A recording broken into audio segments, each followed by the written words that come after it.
Genesis and welcome back to my channel. Today I wanted to do a video where I'm doing a voiceover because I've never done one before, so new territory, but I just wanted to walk you through my entire candle process, just what's happening with my business like last month in January and going forward into February, and then those goals for February. So what I'm doing here is I'm moving my candles over to another portion of my kitchen because I do work in my kitchen. I do make all my candles in there.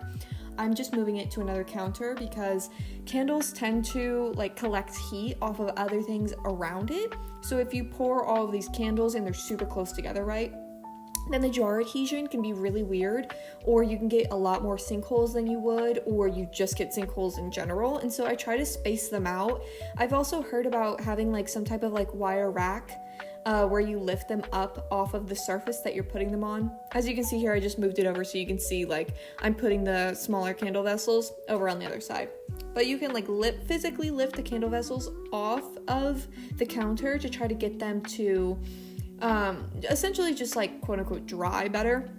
I've just been having a lot of issues recently with having a lot of sinkholes in my candles, which when I poured my very first candles, I poured them way too hot, but not a single one of them had a sinkhole. And now I pour them at the correct like candle pouring temperature, which is around 125 to 140 degrees. And it doesn't matter if I pour them hotter or if I pour them cooler. I get the same thing. I get sinkholes in almost every single one of them. And I've done the trick where you'll see me actually in this clip, I'm like going over to the side and you're like, huh, what's that? Well, I'm doing the trick of putting it in front of a space heater to heat up the jars. You can also put them in the oven to heat up the jars, but since I already put down the wicks inside of them and the warning label on the bottom, I'm kind of afraid of putting it in directly into an oven, afraid of like them catching on fire for some reason. I don't know why they would, but just afraid of that. But I've put them in front of a space heater. I've just, warmed up that area in my kitchen with a space heater. And I'll show you in a little bit, but I even like gauge. I normally pour the candles when the jar is around 90 to 95 degrees, and it seems like it doesn't matter what I do. I've been using Golden Brand's 464 100% soy wax, and I've been using it ever since I started, and I don't know what it is. I've tried so many different things. I've tried spacing candles out. I've tried the space heater. I've tried direct heat. I've tried indirect heat. I've tried so many different things, and I just can't seem to understand why sinkholes are happening. And obviously I've done a lot of research on it, and what I'm doing should be correcting the problem, but it isn't, which is super weird. So now I'm just gauging the temperature of the wax because I pour my wax, like I said, around 125 to 140. I normally do 125 to 135 to try to pour on the cooler side to try to get sinkholes less, and jar adhesion is a lot better when it's poured cooler. I will say my jar adhesion from the beginning is excellent. Like my jar adhesion has gone so well. I don't get those wet spots that you would see or like darker spots, and especially because I use glass jars, you can see them. You can see them so well because I want to be transparent. Like, this is my product. I believe in my product, so I'm literally showing you what the insides look like. I'm showing you the guts. And so I don't want the jar to like, oh, what's that dark spot? And then somebody doesn't buy that candle specifically because it has a dark spot on it and they don't understand that it's just cosmetic. It's no big deal.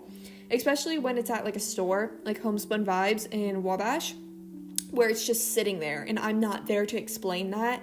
And then if they ask the owner of the store or whoever is running the desk and they don't know, then, then it makes it, oh, I don't want that one. So they put it back. Or, oh, maybe the other ones are like that and I just don't know. So they don't buy from me at all. So I try to make the jar adhesion like really perfect. But, so right here, I'm just like mixing it. I got this wand from Makesy and it's honestly been perfect. It looks like one of those like honey dippers and it's made out of bamboo, and I stir for around 2 minutes to make sure that the molecules from the fragrance go into the wax really well. I stir for around 2 minutes, minimum around 1.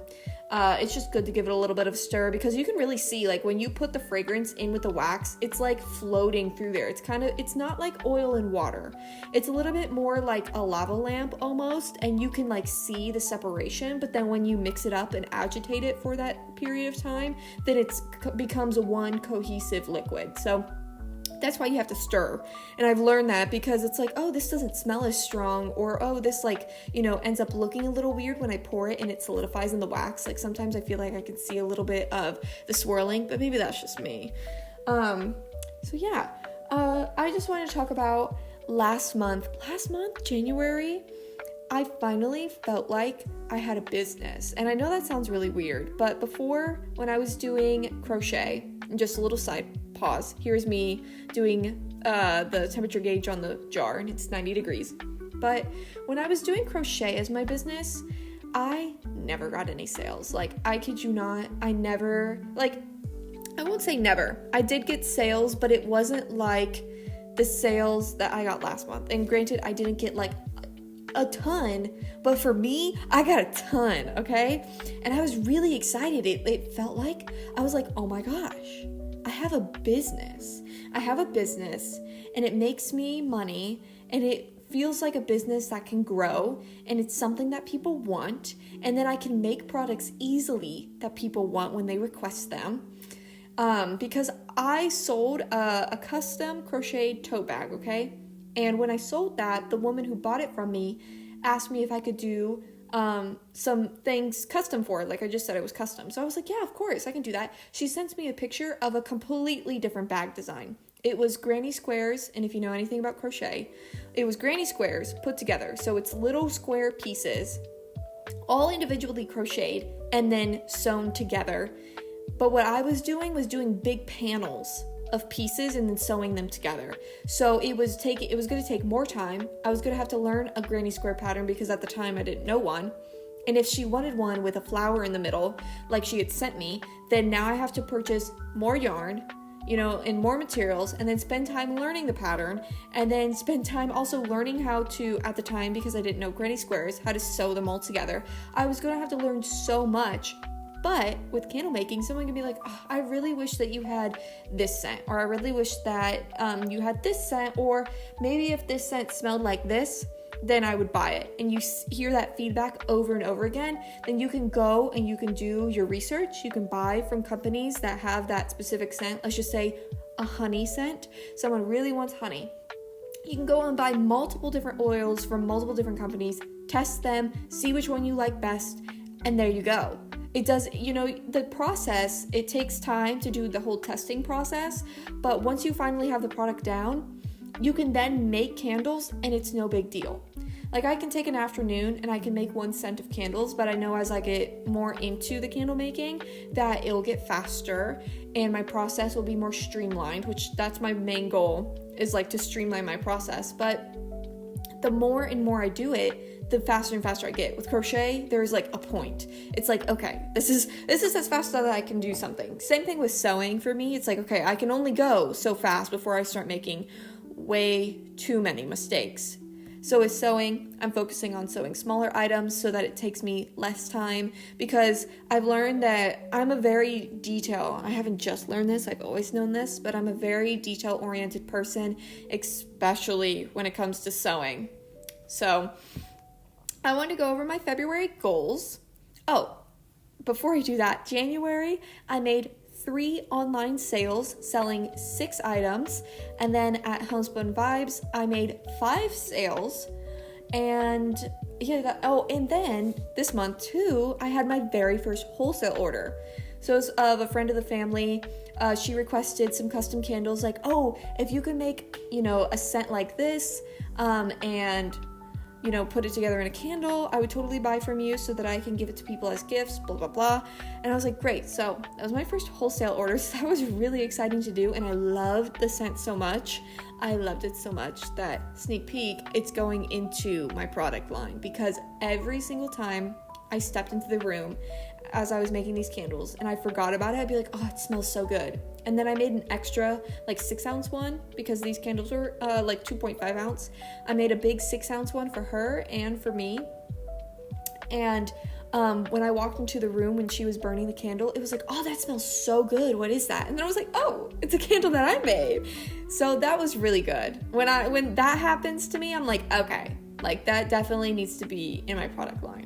So my goals for February: at Homespun Vibes, which is a vendor spot that I sell at, I want to sell 6 candles because last month I sold 5, so I want to up it 1. And I have my bookmarks up there. I have 2 bookmarks of each design. I want to sell at least 1 bookmark because I didn't at all last month. Online, I want to make 1 sale. I'm running a Valentine's Day bundle where you get a candle, a bookmark, and you get a mystery star muff, all for $60. You essentially get a free bookmark and then a very, very heavily discounted candle, if you want to put it like that. Like, the candle is essentially like $2 when normally it's $18, and then the bookmark is completely like free, essentially. And then the only thing that you're quote unquote paying for is the crochet item. So it's a really great deal. I'm just trying to move my crochet items, but I just want to make 1 sale, just 1 sale.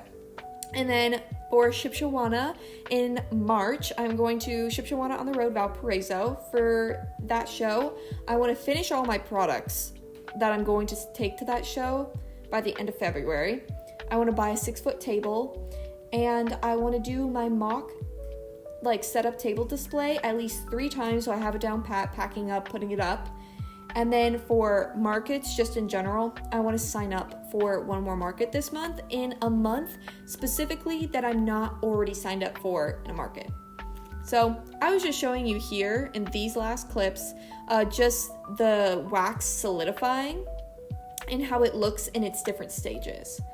So hopefully you all enjoyed this video, and I will see you all in the next one. Thanks for being here, and yeah, I hope you all have a wonderful day. See you next time. Bye!